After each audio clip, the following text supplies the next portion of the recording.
Y arrancó la segmentación de tarifas de luz y de gas.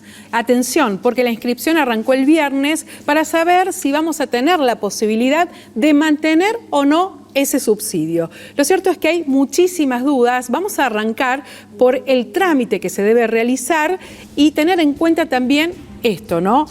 ¿Cómo y dónde? A través de la web argentina.gov.ar/subsidios, de manera presencial, si usted no quiere hacerlo por internet o le cuesta un poco más, de manera presencial también con turno, tiene que ingresar a anses.gov.ar/segmentación energética. ¿Cuándo? Bueno, aquí tiene que tener en cuenta la terminación del DNI 0, 1 y 2 desde el 15, es decir, desde el viernes hasta mañana 19 de julio. Los documentos terminados en 3, 4 y 5 del 20 al 22 de julio y los documentos terminados en 6, 7, 8 y 9 del 23 de julio al 26. Bueno, lo decíamos, ¿no? Hay muchísimas dudas a tener en cuenta porque, claro, nos dicen de pronto que ese subsidio va a desaparecer, pero hay que inscribirse para saber si todavía le corresponde o no. Por eso estamos con Ezequiel Vergara, quien es presidente de la Asociación de Consumidores de Córdoba. Ezequiel, gracias por estar con nosotros y, bueno, tratar de llevarle un poco de claridad a muchas personas que desde el viernes que se conoció la inscripción dicen, no entiendo absolutamente nada. Gracias por estar. Gracias por la invitación. Arrancamos, si te parece, con las preguntas que tenemos ya establecidas y que son parte de lo que nos han dado a conocer nuestros televidentes a través de nuestra página web. Arrancamos por la primera, si les parece. Segmentación de tarifas y, bueno, esta segmentación de tarifas. Vamos a arrancar por la primera. Bueno, tenemos estas dudas. ¿Qué pasa si tengo facturas a mi nombre de más de una propiedad? Esta es una de las preguntas, ¿no? Vamos a ir por acá está, el subsidio. ¿Es para la vivienda o para la persona? Arrancamos por esta. Bueno, en principio se trata justamente de un subsidio pensado en el usuario. Bien. Estamos hablando de una quita de subsidios, porque actualmente todas las facturas, tanto de energía eléctrica como lo que es el gas, todas absolutamente están subsidiadas, algunas más, otras menos. La incidencia también es distinta con esto de las zonas frías, que se aprobó la ley de zonas frías. Entonces es bastante complejo el sistema. Pero frente a esa primera pregunta tenemos que entender que este sistema está diagramado para apuntar al usuario, no al titular de la factura, no al titular del inmueble, sino a quien efectivamente utiliza el servicio. Por lo tanto, un inquilino, una persona que no sea dueña del inmueble, puede perfectamente llenar ese formulario, consignar los números de facturación que paga. Recordemos que va a necesitar, esto es importante tener en cuenta, el DNI completo, porque pide además un trámite específico, el número de trámite del DNI. La factura, y dentro de la factura va a encontrar también el número de medidor, tanto lo del gas como de la luz. Pero esto es claro, ¿no? Uno llena un servicio, cada usuario llena un solo servicio de energía eléctrica y de gas.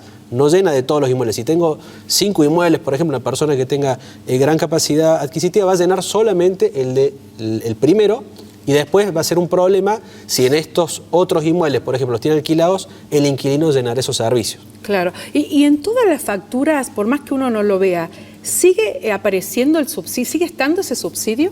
Todas las facturas actualmente, bueno, actualmente y desde hace muchos años y muchos gobiernos que han transcurrido, la energía es un problema porque está subsidiada y es lo que más impacta en este llamado gasto del Estado y que permanentemente se habla. El mayor impacto es el tarifario, así que sí es un tema a solucionar que hasta ahora no han podido hacerlo ninguno de los gobiernos, y esto de la segmentación es claramente un sistema complicado, ¿no? No es el más usado en el mundo. Normalmente lo que dicen los especialistas en materia energética es apuntar a los sectores postergados, a los más vulnerables, y frente a esos sectores darles una tarifa social específica y el resto que pague la tarifa que corresponda.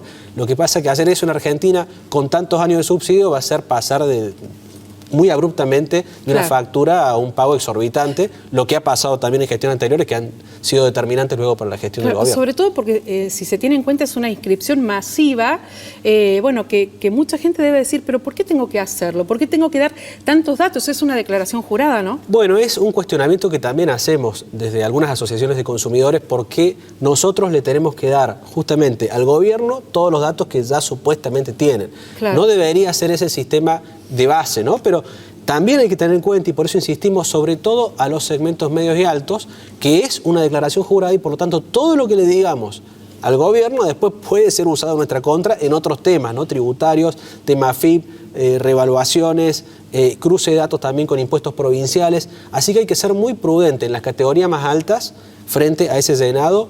Aconsejaríamos consultar al abogado, al contador de confianza, previo a llenar el formulario, porque son datos que luego tienen otro tipo de validez, no solamente en referencia a la quita de subsidio que actualmente tenemos todos los consumidores.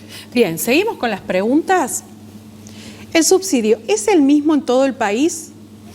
Bueno, el subsidio general que está trabajando este decreto, que es el decreto del Ministerio de Economía que estaba a cargo de Guzmán y que renunció, ahí fue diseñado, sí es el mismo subsidio, pero lo que varía son, con la ley de zonas frías, algunas provincias pagan un importe diferencial y por lo tanto el porcentaje de subsidio también va a ser distinto.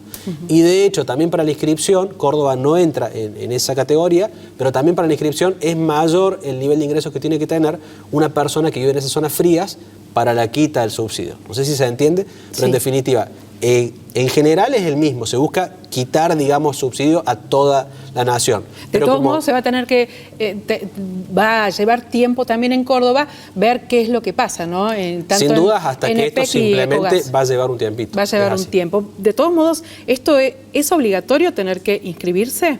Bueno, el mensaje que manda el gobierno es que todas las personas deben inscribirse, así lo pone en su sitio web oficial. Si una persona no se enteró o si directamente no quiere dar esos datos, lo que va a pasar es que va a terminar perdiendo posiblemente el subsidio porque ni siquiera hizo el llenado de formulario pidiéndolo. Y si supera, por ejemplo, los montos que ya estableció el gobierno de propiedades, de ingresos, que esas personas ya se sabe en esas tres categorías lo pierden definitivamente. ¿Es necesario inscribirse y dar los datos? Bueno, según lo que dice el gobierno, sí. Después, cada ciudadano puede merituarlo. Yo no veo que haya una consecuencia negativa. Recordemos que tampoco la categoría alta no es tan alta, ¿no? Hablamos de 3 personas que ganan 120.000 pesos, que es un sueldo relativamente medio, puede ya entrar en la categoría máxima. Entonces ya saben que en esa casa no se va a conseguir. Bueno, si deciden no llenarlo, tampoco el decreto habla de una consecuencia negativa ni de que es un delito no llenarlo, etcétera. Claro. Lo que se busca es que lo llenen para acceder al subsidio. Bien, está tratando de ordenarse el gobierno también con los que tienen un subsidio y lo pueden pagar a la tarifa completa y los que, bueno, no tienen absolutamente nada y están pagando el subsidio, están pagando sin el subsidio correspondiente, ¿no? Así es. Seguimos con las preguntas, las dudas. ¿Qué pasa si alquilo pero el servicio no está a mi nombre? No hay ningún problema. Como decíamos al principio, no importa que uno no sea ni el titular en la factura ni el titular en el inmueble. Lo que importa es que sea el usuario del servicio. Sí, después va a haber una etapa de entrecruzamiento de datos donde puede haber algún conflicto justamente en esas facturas. Porque, por ejemplo, una persona puede alquilar dentro de 3-4 días y ya se le pasó el documento, claro, entonces no accedió y la factura le va a llegar. O sea, son problemas que van a surgir inevitablemente. Es muy complicado este sistema de segmentación, no es el sistema aconsejable por los expertos. Ideal, claro, seguro. Bueno, seguimos, Ezequiel. Vamos con la siguiente pregunta. ¿Qué pasa si la factura no está a mi nombre? También es el mismo caso, la puedo llenar perfectamente al formulario, puedo tener la factura a nombre de mi hermano, al nombre del locador, puedo estar viviendo en una casa que está en una situación de declaratoria de herederos todavía y está a nombre de la persona que falleció y todavía no se hicieron los trámites ni el cambio de titularidad.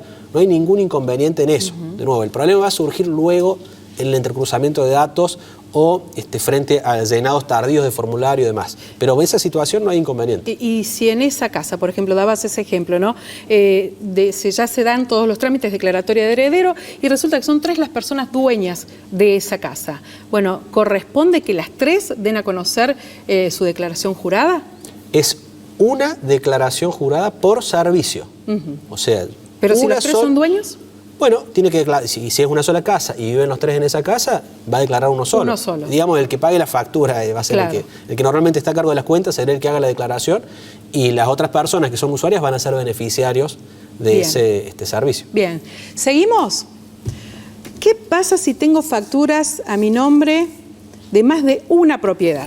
Bueno, eso también es un problema porque está pensado para un solo servicio. Así que si yo tengo varios inmuebles, Esos otros inmuebles, lo que entendemos que es lo más probable que va a pasar es que les van a quitar automáticamente el subsidio. Claro. No está claro en el decreto qué va a pasar con esas propiedades.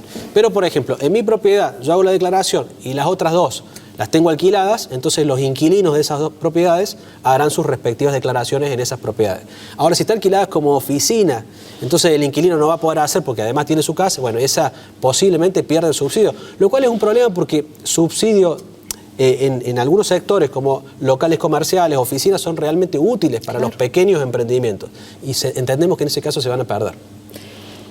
¿Qué pasa si recibo una asignación, una pensión o una jubilación? Y aquí hacemos también una aclaración. Jubilación, la mínima, por ejemplo, ¿también le van a quitar el subsidio a un jubilado de la mínima? Bueno, es una de las categorías específicas para tomar en cuenta como de menor ingreso, ¿no? El hecho de la jubilación, la pensión, recibirlo, en principio entraría en el menor ingreso. Ahora, si se dan las otras condiciones, si yo tengo más de 3 inmuebles y vehículos nuevos con una antigüedad de menos de 3 años, y voy a pasar a la primera categoría por más de que sea jubilado. Claro. O sea, hay que ver el caso específico, no es automático. En principio, una persona con la jubilación mínima y con un solo inmueble va a entrar en la categoría de menor ingreso con la totalidad del subsidio aplicable. Si tengo una asignación, por ejemplo. Y seguramente, porque debería haber un control previo, que la persona que tenga la asignación sea porque la necesita y por lo tanto no tendría ningún problema esa persona en acceder a la totalidad del subsidio, no se le quitaría en absoluto. Realmente son muchísimas las dudas, siguen generándose, pero bueno, lo cierto es que recién arranca esto, hay que ver cómo se va implementando y también decir que todavía no se saca el subsidio, ¿no? Va a ser de manera progresiva y recién hacia fin de año. Hacia fin de año, en los sectores de mayor ingreso, el que va a tener la menor pérdida va a ser la aplicación previa, la aplicación plena de la quita del subsidio. Hay que tener en cuenta, esto es una cuestión práctica, en el llenado del formulario, si lo hacen con el navegador en modo incógnito, salta un error. Así que prueben directamente con otro navegador o bien con el celular. En el teléfono móvil funciona bien, pero teniendo en cuenta eso, si entran desde modo incógnito les va a saltar un error al final del formulario, no lo van a poder llenar. No es un error de los datos, sino del navegador. Cambian de dispositivo y seguramente les va a acceder. Bueno, me imagino mucha gente mayor que le cuesta utilizar los elementos móviles, los celulares, bueno, que los ayuden a algún nieto, a algún sobrino, porque es complicado para estas personas. Y si no, desde la Asociación de Consumidores de Córdoba, ¿también los pueden asesorar? Por supuesto, a disposición, pueden comunicarse por las redes o llegarse a la oficina en Caseros 344, oficina 35, ahí también lo podemos recibir. Ezequiel Vergara, muchas gracias. Muchas gracias a ustedes. Seguimos.